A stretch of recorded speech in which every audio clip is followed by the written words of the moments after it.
Bonjour à chacun d'entre vous, très heureux de vous retrouver ce matin encore.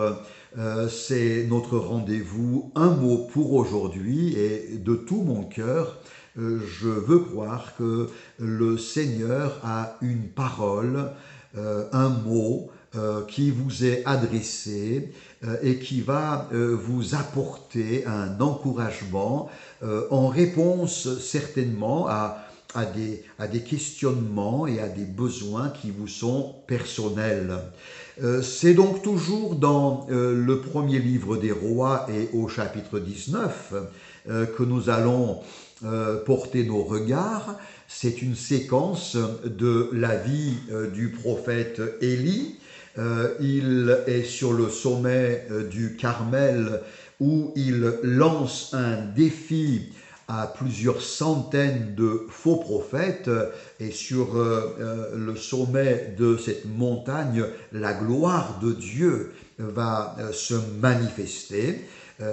C'est pourquoi j'ai intitulé cette série de réflexions « Le chemin qui mène à la manifestation de la gloire de Dieu », car Dieu veut manifester sa gloire dans notre vie aujourd'hui, dans ta vie, dans tes combats, dans les aspirations de ton âme. Dieu veut intervenir d'une manière prodigieuse, miraculeuse. La foi, c'est une vertu qui nous permet de vivre le miraculeux divin, car Dieu, c'est le Dieu des miracles. Je voudrais rappeler très succinctement les phases antérieures par lesquelles Élie a passé. Il a rétabli ce qui était renversé. Il a creusé un fossé comme une démarcation. Et puis, sur l'autel rétabli, il va placer le bois et il va aussi mettre en place l'offrande, un taureau coupé en morceaux. Nous avons vu cela lors des émissions précédentes. Et puis, voici que à ce moment précis, le prophète va ordonner que l'on remplisse d'eau des cruches et qu'on répande cette eau sur l'offrande. Et cette eau va donc être abondamment répandue sur le taureau, le bois, les 12 pierres, remplissant le fossé et coulant même tout autour de l'autel. Je vous lis simplement ce texte. Puis Élie dit, remplissez d'eau 4 cruches et versez-les sur l'holocauste et sur le bois. Il dit, faites-le une seconde fois, et ils le firent une seconde fois. Il dit, faites-le une troisième fois, et ils le firent une troisième fois. L'eau coula autour de l'autel, et l'on remplit aussi d'eau le fossé. Voilà donc cette quatrième phase qui a conduit le prophète à répandre à trois reprises et dans une quantité abondante de l'eau. Premièrement sur l'Holocauste, puis sur le bois, les 12 pierres, le fossé, etc., etc. J'aimerais, à partir de cette précision biblique, vous parler, frères et sœurs, de la nécessité que nous soyons des hommes et des femmes sans cesse remplis du Saint-Esprit. Cette eau abondamment répandue est un symbole du Saint-Esprit que le Seigneur Jésus a répandu il y a maintenant 2000 ans, et nous le trouverons au début du livre des Actes des Apôtres. Du reste, je vous invite à relire les premiers chapitres du livre des Actes des Apôtres, le chapitre 1, 2 et les suivants, pour que nous puissions vraiment prendre conscience de ce qui fait la force et la vitalité des croyants, c'est la plénitude du Saint-Esprit, de l'Esprit de Dieu en eux et sur eux. Je voudrais que nous puissions comprendre que le Seigneur Jésus nous a envoyé en la personne du Saint-Esprit un consolateur merveilleux, un allié inconditionnel.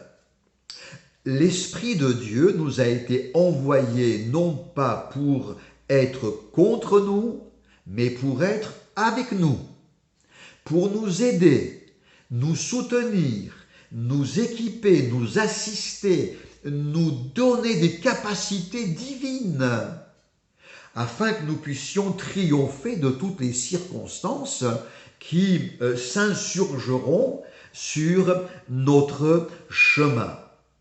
Le Saint-Esprit nous a été envoyé également comme un guide divin, nous conduisant pas à pas sur le chemin de la gloire de Dieu. Je vous invite chez vous à relire le chapitre 47 du livre du prophète Ézéchiel, où l'on trouve l'évocation d'un fleuve, un fleuve aux vertus surnaturelles. Il est dit que ce fleuve qui sort du midi de l'autel de Dieu va couler jusqu'à se jeter dans la grande mer. Et la Bible nous dit que ce fleuve, tout au long de son itinéraire, va engendrer des résultats absolument sublimes, glorieux et miraculeux.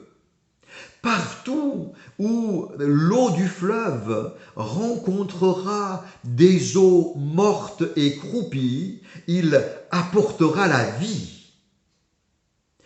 Partout où il passera, le fleuve produira une profusion de poissons de diverses espèces.